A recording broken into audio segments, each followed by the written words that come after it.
Connect the negative terminal of the LED to the ground pin on the Arduino board. Connect the positive terminal of the LED to the digital pin 3 on the Arduino board. The pin mode function is used to configure the mode of a pin on the Arduino board. It determines whether the pin should be treated as an input or an output. In my project, I use pin 3 as output. The digitalWrite function is used to control the state of a pin on the Arduino board. It allows you to set the specified pin to either high or low. The digitalWrite function is utilized to manipulate the state of a pin on the Arduino board. It enables you to set the desired pin to either high representing an on state and low representing an off state.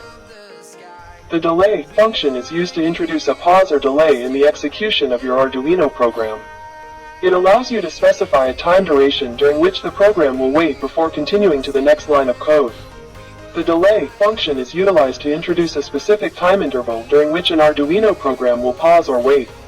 This delay allows you to control the timing of actions, such as turning an associated pin on or off, by specifying the desired duration of the pause in the program's execution.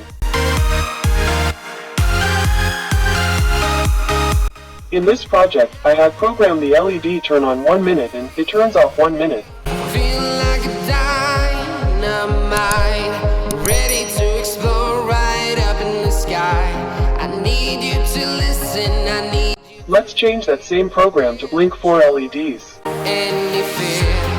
I've been flying from town to town, from London to Taiwan.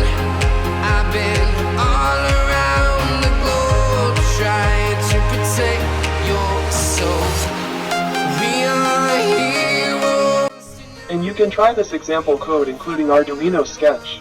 Sky.